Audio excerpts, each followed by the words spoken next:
Sometimes I like to remind myself to go and do something, to never stop exploring, to never stop fishing, and to never stop going to the unknown. I never know what I'm getting myself into.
My throttle's all messed up.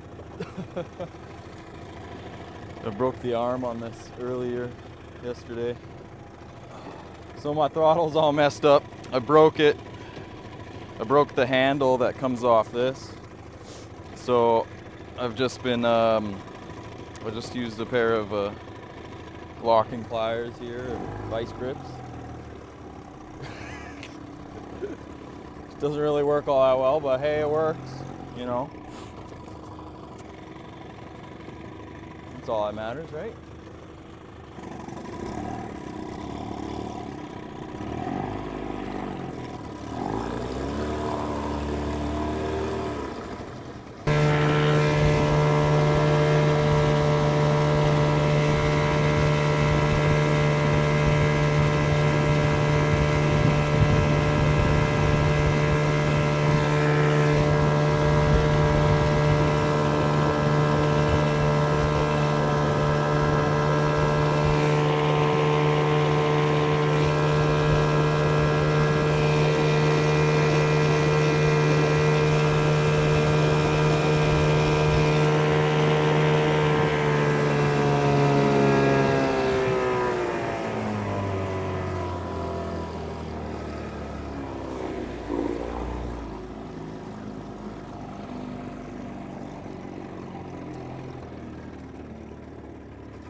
I didn't think this little 20 horsepower was gonna get this guy up on plane, but it did. We were cruising at 30 kilometers an hour, which is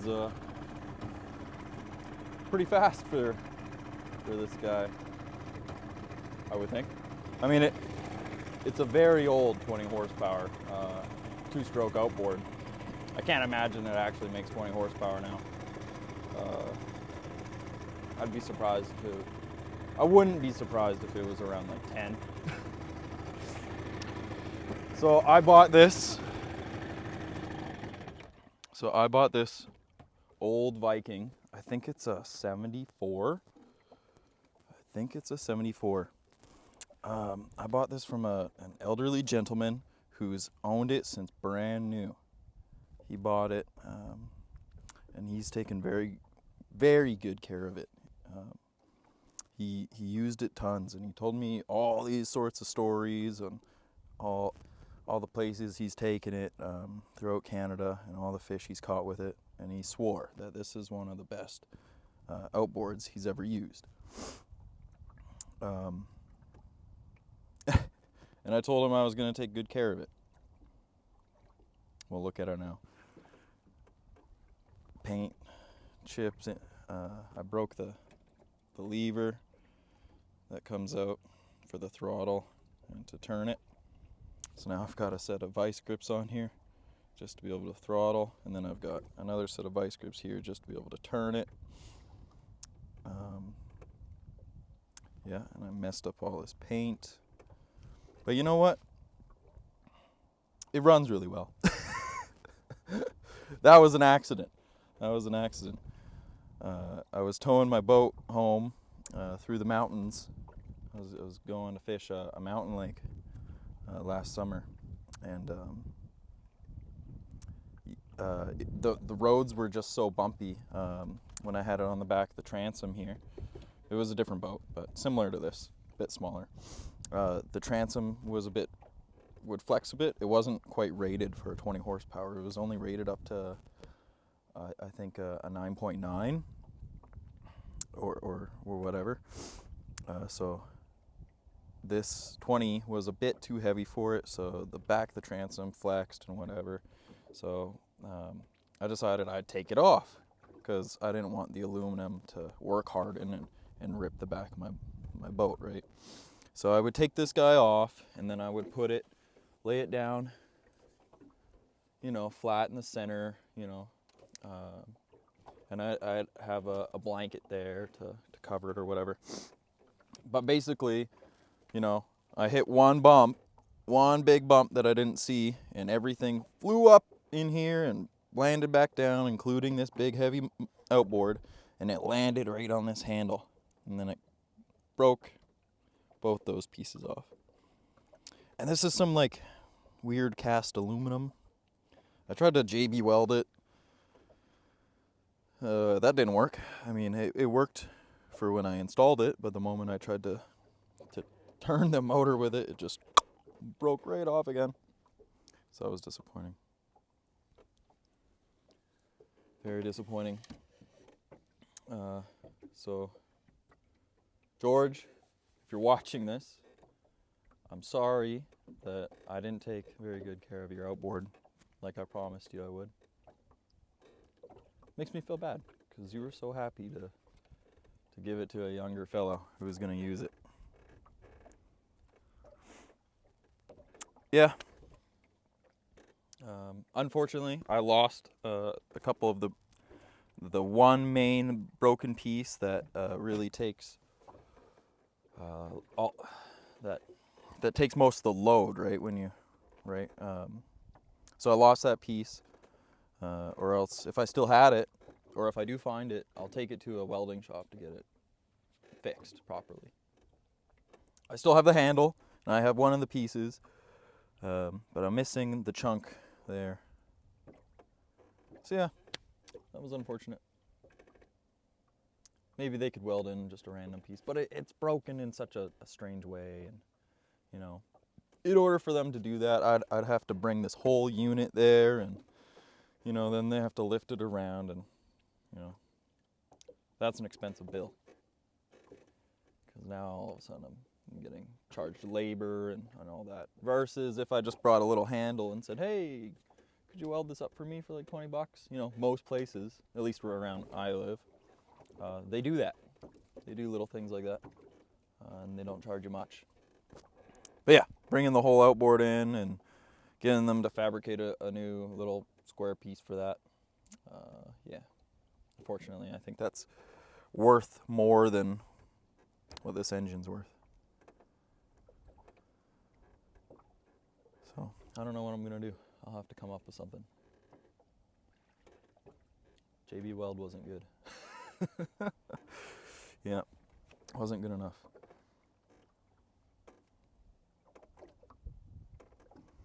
I do really like this guy. It is a really well-built motor. Viking was I believe it was Chrysler in the 70s, or I think so they started in the early 60s. I don't have exact years, but yeah. So Viking was a Canadian brand made by Chrysler.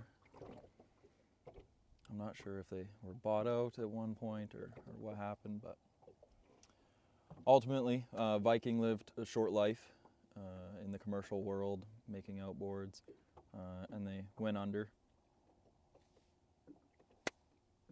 Yeah, so there's not really a whole lot of these around. Most of them that are around are in Canada and are not in good shape, which is unfortunate because it is a very well-built little outboard, other than the very brittle handle. But, you know, oh well. Everything else, yeah, inside the hood here, it's immaculate. It was very well taken care of. So anyways, let's do some fishing. I'll put the electric troll on.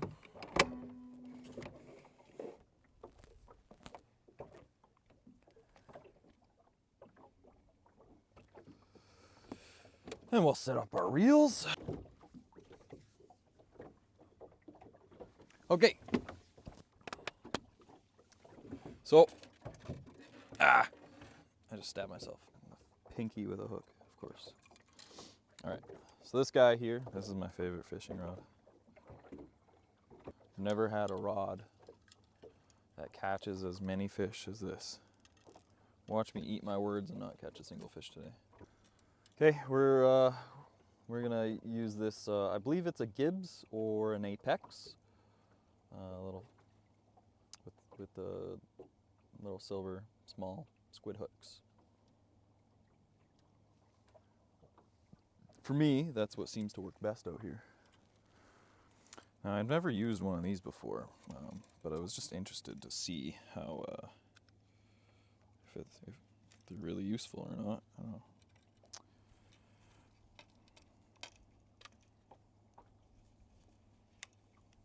I'll give it a go. 3 kilometers an hour. Oh, that's a problem already.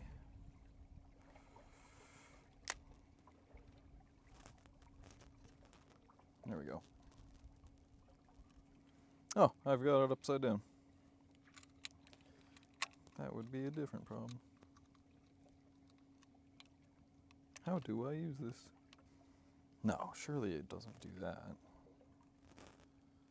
Why would it? Would it?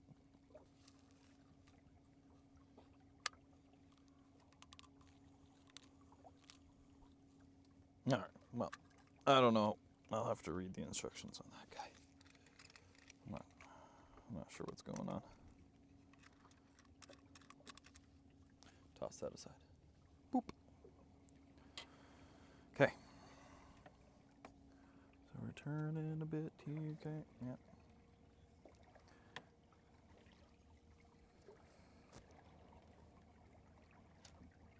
Is that already a fish? Oh, no way.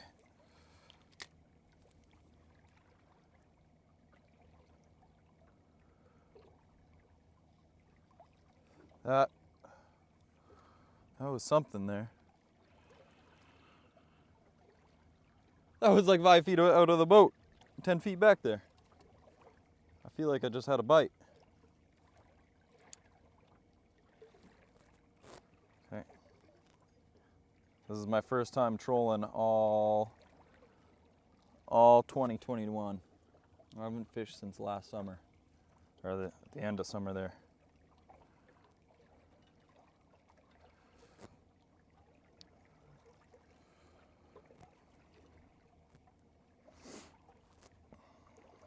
Okay, I was trying to just let some line out.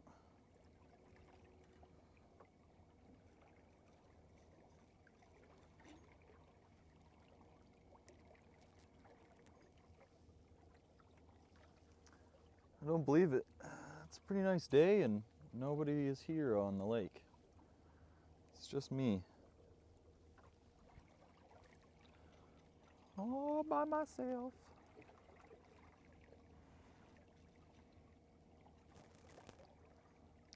So I had a friend that I invited to come fishing with me. But then he bailed. So then I was asking a bunch of other people, hey, you want to come fishing? Hey, you want to come fishing? Everyone's like, no, sorry, it's Easter. Family day. Like, dang it, come on. Okay, I think this Garmin is not working. It's all choppy.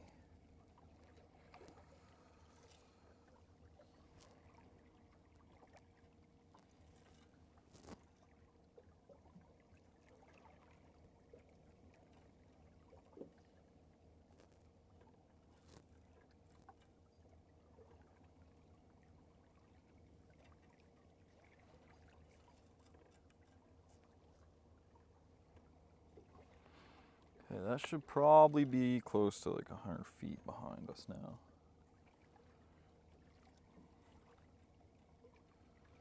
I'm gonna go a little bit more out.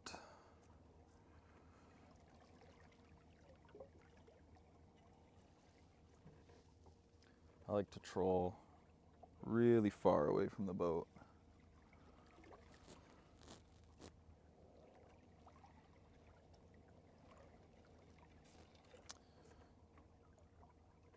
Oh, what's that? Just picking up slack.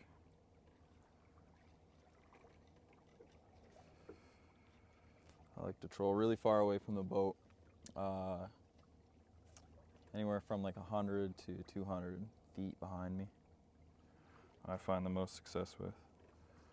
Okay, I'm gonna say that's probably around 130 feet, 150 or so. I was hoping I could use that line counter to find out for sure.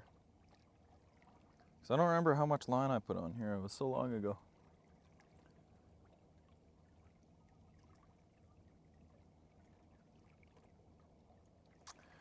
I feel like we're going too fast because I got a lot of drag on here.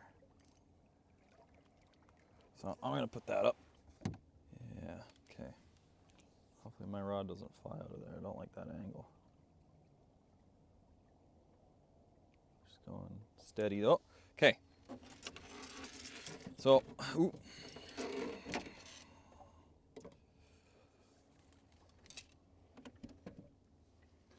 So I bought this new rod here, Ugly Stick. I've heard very good things about Ugly Stick. And it almost looks identical to my favorite rod. So who knows, maybe this will be my new favorite rod.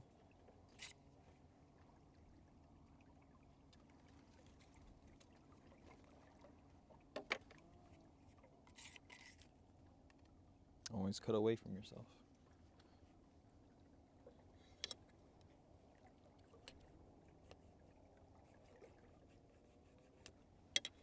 I think I have 6 pound on that guy. I believe I'm running 6 pound on that rod that I have out trolling right now. And that seems to work good for this lake. Put these on.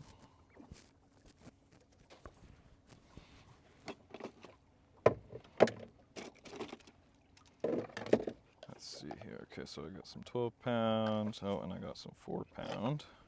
And I think that's all that I have. Yeah, okay, so I'm gonna go with this 4 pound. Oh no. Oh, I did the classic. Not through there. Shh. Up. Can't believe I did that. Come on, I know better than that. Yeah. So we tighten that guy up.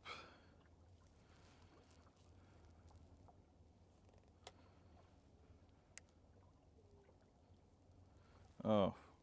Well, now what did I do wrong? Oh, it's been so long. I'm a fool. Okay, it's gotta go through up in here. Right? Because then when that goes woo woo woo, yeah. And then it can go. No, that's not right. What? Aha, that's what I was doing wrong. Alright, whatever. There we go. Cowboy boots.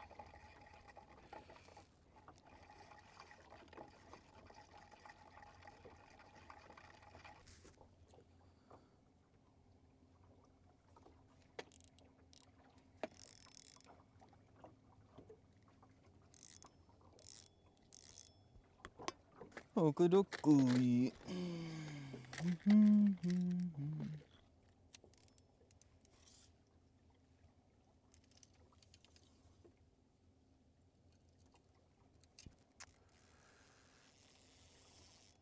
I feel like I need to go faster.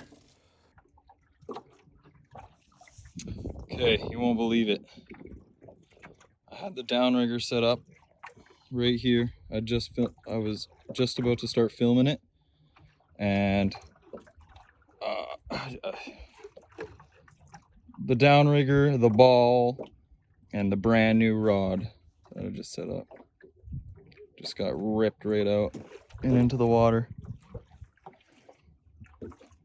Oh, frig.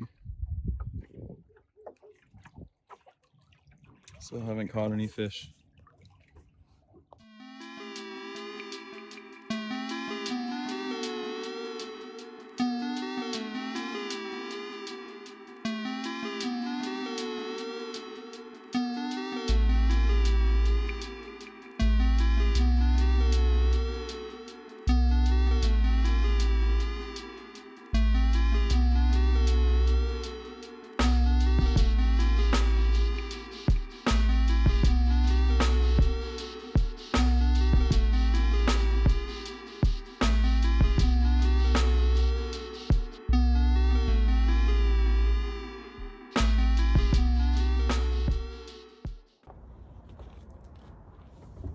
Alright guys, it's day 2.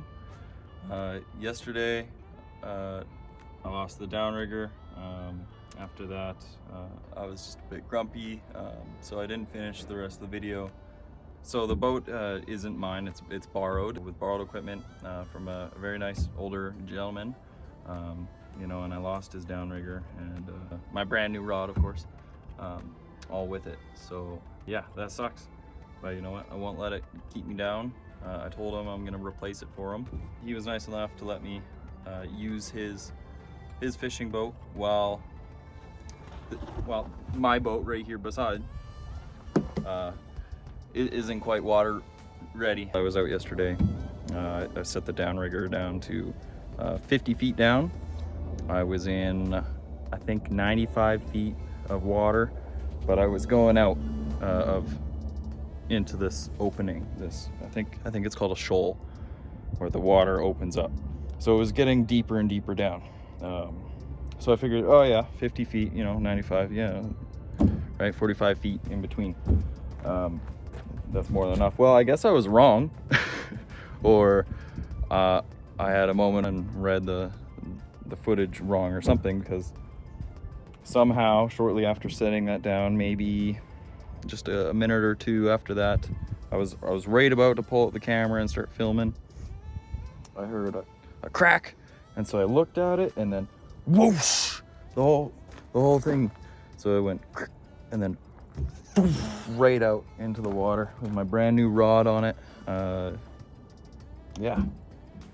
So it sucks. That sucks. Yeah, I was going like 2 miles an hour. Just, I don't know. There must have been a tree underwater, or like a log, or I don't know. Maybe I just read the fish finder, the depth wrong. You know. I think it was kind of my mistake. So I feel bad, and I'm gonna try to replace it for him. He's told me just, don't worry about it. Could have happened to me. You know, happens. That's life. And, you know, I agree to a certain point. However, I believe in you break it, you buy it. And in this case, I didn't break it. I just completely lost it. So, yeah, I'm gonna replace it for him. If you're watching this, I know you told me not to, but I'm gonna replace it for you because you trusted me with your whole freaking boat, man. Like, what the fuck? And I just lose your stuff. Like, and that's fine? No, it's not fine. I'm gonna do my very best to find the exact same thing, same Canon manual downrigger that you had, and get you, or I'll replace it with a better one. So, yeah. Thanks for watching. See you next time.